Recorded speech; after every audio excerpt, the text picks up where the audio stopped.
पर आपका पूरा जवाब ब्रेक के बाद फौरन लौट रहे हैं।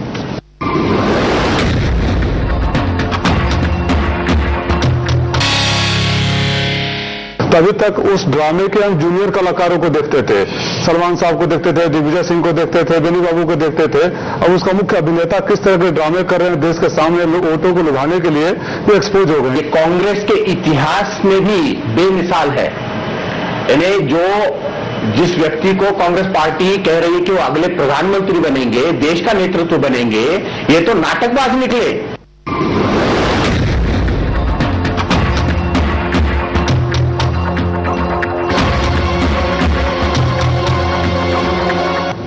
शकील जी, सुधींद्र जी इसे साफ शब्दों में नाटक करार दे रहे हैं।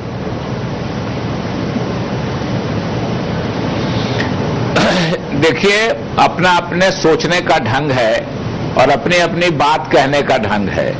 आपने पूछा था सुधींद्र जी से कि जब अन्ना की टीम पार्लियामेंट का पास किया हुआ बिल जला रही थी तो ये उसकी वाहवाही क्यों कर रहे थे और इनको क्या मोरल राइट है एक बात करने का जो ये खुद करते रहे हैं। और राहुल गांधी जी ने, मैं बिल्कुल बधाई देता हूं कि उन्होंने आवेश में भी था कि लोगों को धोखा दिया जा रहा है, लोगों को हर इलेक्शन में छला जा रहा है, लेकिन उसके बाद भी उन्होंने मैनिफेस्टो नहीं फाड़ा, उन्होंने इनका घोषणा पत्र नहीं फाड़ा और उन्होंने एक सांकेतिक काम किया। अगर जो न्यूज है वो सही है तो इसके लिए वो बधाई के पात्र हैं कि उन्होंने आवेश में भी जो राजनीतिक मर्यादा होती है वो राजनीतिक मर्यादा नहीं छोड़ी। मैं बिल्कुल आपको कहता हूं कि अगर उन्होंने मैनिफेस्टो फाड़ा होता, अगर इन्होंने कोई आधिकारिक पत्र जो है वो समाजवादी पार्टी का या दूसरे किसी राजनीतिक दल का फाड़ा होता तो आपका चैनल भी, तमाम अखबार, तमाम मीडिया और तमाम बुद्धिजीवी कहते कि ऐसा नहीं करना चाहिए।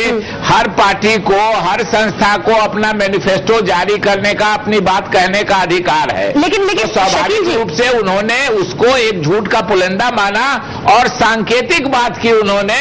और आपके टीवी चैनल ने या दूसरे किसी टीवी चैनल ने अगर ये रिपोर्ट कर दिया कि उन्होंने उनका घोषणा पत्र फाड़ दिया, उनका ऑफिशियल डॉक्यूमेंट फाड़ दिया, तो ये आपकी गड़बड़ी से हुआ है, आपकी गलती से ये प्रचारित हुआ है।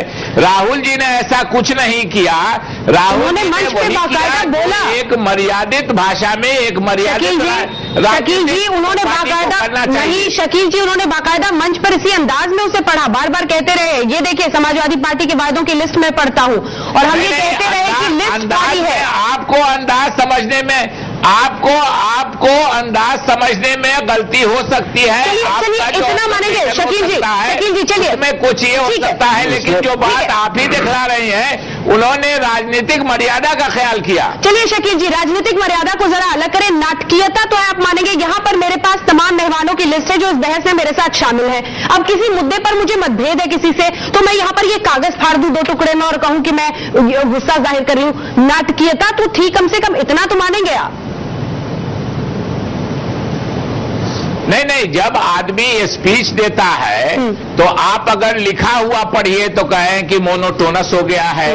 आप अगर अपनी बात ठीक से जरा इमोशनल तरीके से डिलीवर करते हैं तो कहिए आपके नाटकीय काम कर रहे हैं। अगर मैनिफेस्टो किसी का फाड़ दीजिए तो कहिए कि गलत काम किया, राजनीतिक मर्यादा का ख्याल नहीं किया। तो आखिर आदमी बोलेगा क्या, आप आदमी कहेगा क्या, कैसे कहेगा, ये आप ही बता दीजिए। सुधींद्र जी, कुछ भी करे राहुल गांधी, आप लोग चोट करते हैं। देखिए, राजनीति में संघर्ष स्वाभाविक है, लेकिन संघर्ष वैचारिक आधार पर होना चाहिए, तर्क के आधार पर होना चाहिए। और उत्तर प्रदेश राजनीति में मानदंड बहुत ऊंचा रहा है। मैं याद दिला दूं, यह किस्सा 1955-56 की है। आज यहां मुख्यमंत्री कांग्रेस के ही थे डॉक्टर संपूर्णानंद और समाजवादी पार्टी के बड़े नेता थे आचार्य नरेंद्र देव।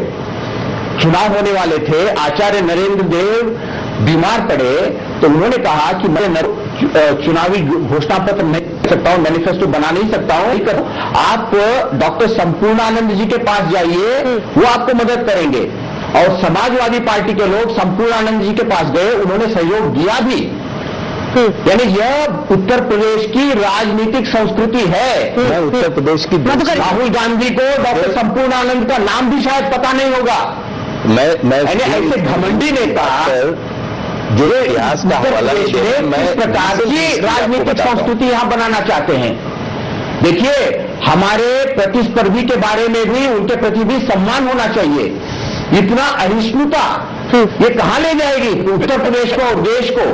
मैं जिसको आप नाटक कहते हैं, जिस पर आप आक्षेप कर रहे हैं, जिस उत्तर प्रदेश की महान परंपरा की बात कर रहे हैं, उसी उत्तर प्रदेश के विश्वनाथ प्रताप सिंह देश के प्रधानमंत्री हुए, जेब से एक माचिस की डिब्बी निकालकर और दिखाया करते थे चुनाव में कि इसमें स्विस बैंक का अकाउंट नंबर है जिसमें बोफोर्स के पैसे जमा है। वो क्या था? वो झूठ था, नाटक था, ड्रामा था, और वो इस देश के प्रधानमंत्री हुए, चुनकर आए। ये एक मैनरिज्म है, एक ढंग है, एक इडियम है बात करने का। आप इसको इस तरह कैसे ले सकते हैं? शकील जी कट गई, आवाज बंद हो गई। शकील जी, आप अपनी बात रख सकते हैं। शकील जी तक शायद आवाज नहीं पहुंच रही है। शकील जी फौरन वापस आएंगे आपके पास। सुधींद्र जी, ये जैसे विश्वनाथ प्रताप सिंह जी की बात इन्होंने बताई है, कुल मिलाकर एक तरीका है उनका। अब अगर किसी कागज को वो फाड़ रहे, अपनी ही नेताओं की लिस्ट थी, उनके हाथ में थी, उन्होंने दिखाया प्रतीकात्मक रूप से कि ये गलत है, जिस तरह के वो वादे कर रहे हैं, और फाड़ दिया। इसमें क्या इतनी बड़ी आफत आ गई है कि आप लोग उसे बच पाए? मैं स्टार न्यूज को बधाई देना चाहता हूं।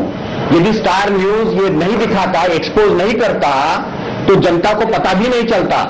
उन्होंने पढ़कर बताया कि मैं इस पार्टी के वायदों को पढ़ रहा हूं, तो ये लोगों को गुमराह कर रहे थे। मैं कहना अनुचित होगा कि इनको पढ़ना भी नहीं आता है, अनपढ़ ऐसे व्यक्ति कल देश के प्रधानमंत्री बनेंगे। राजीव जी, खेद होता है, लेकिन खेद के साथ ये मैं कहना चाहता हूं, कल जो कुछ हुआ कांग्रेस पार्टी के इतिहास पर एक कलंक है, धब्बा है। इतना बड़ा है क्या ये? राजीव देखिए, शकील साहब बार बार बोल रहे हैं कि सांकेतिक रूप से कर रहे थे, सांकेतिक रूप से कर रहे थे। सांकेतिक रूप से करने के लिए भी नैतिक अधिकार चाहिए। उस नैतिकता का तकाजा देते हुए मैं आपसे वही बार बार पूछ रहा हूं, जिसका जवाब नहीं दे रहे हैं, प्रवचन देने लग रहे हैं कि 100 दिनों में महंगाई कम करने का वादा करके आप आए, भ्रष्टाचार से को हटाने का वादा करके आए। बहुत पुरानी बात नहीं कर रहा हूं। इंदिरा गांधी जी ने गरीबी हटाओ का वादा करके सरकार में आई थी। उन तमाम वायदों को रद्दी के टोकरी में, ठीक है शकील जी हमारे साथ, शकील जी जुड़ रहे हैं। शकील जी, नैतिक अधिकार नहीं, आपको ये कह रहे हैं? जवाब दीजिएगा शकील जी। देखिए, एक तो जो है समाजवादी पार्टी के नेता, उनका भ्रम दूर कर दें। मैं आज तक कम से कम 1000 दफा बैठा होगा टीवी चैनल के डिबेट पे, मैं कभी छोड़ के उठा नहीं हूं। एक ही वक्त में उठा होगा कि जब दूसरे टीवी चैनल का टाइम होगा, ये टाइम ओवरलैप कर रहा हो। इसलिए इस भ्रम में नहीं है कि आपकी बात का जवाब नहीं था मेरे पास, मैं चला गया, इस भ्रम में नहीं रहिएगा। दूसरी बात कि जहां तक आप सवाल कर रहे हैं, मैंने भी आपसे सवाल किया। आपने जो सवाल किया था वघेला जी के बारे में और संजय निरुपम जी के बारे में, मैंने जवाब दे दिया कि उन्होंने कोई ऐसा काम नहीं किया है जो मुकाबला कर सके जो घिनौना काम किया था कल्याण सिंह जी ने। और जब बाबरी मस्जिद टूटी थी तो जो मुलायम सिंह जी और उनके पार्टी का जो आचरण था, जो दुख प्रकट कर रहे थे, जो अपने को शुभचिंतक कर बताने की कोशिश कर रहे थे, और वही शुभचिंतक महाराज उस तोड़ने वाले को बुला के ले आए, उनके बेटे को मंत्री बना दिया, उनके परिवार के और लोगों को मंत्री बना दिया, उनके साथ समझौता कर लिया। वो आचरण याद दिला रहा था। जहां तक महंगाई कम करने की बात है, बाबरी मस्जिद पर याद दिलाया कि कल्याण सिंह जी सबसे ज्यादा उसीलिए मशहूर है। आपने खुलवाया था, सारा काम तो आपने किया था, सारा काम किसने खुलवाया था? नहीं, मैं याद दिला रहा हूं। बाबरी मस्जिद पर आ रहे हैं, बीच में फिर आप बीच में बोल रहे हैं, आप बीच में बोल रहे हैं आपको। अब ये बहस की मर्यादा सीखिए, और अगर ये रहेंगे तो हम लोगों को मत बुलाइए, क्योंकि ये आचरण नहीं जानते हैं। बीच में बोलते हैं, अगर इनको है, बुलाइए तो हम लोग को मत बुलाइए, क्योंकि नहीं जानते हैं डिबेट का। नया नया आना शुरू किया है इन्होंने। जब कोई बोल रहा हो तो बीच में आप बोले। एक बार मैंने एक शब्द नहीं बीच में कहा, आपको जो मन था आपने कहा। अब मेरा जवाब सुनने में आपको बेचैनी हो रही है कि जनता आपकी असलियत जान लेगी।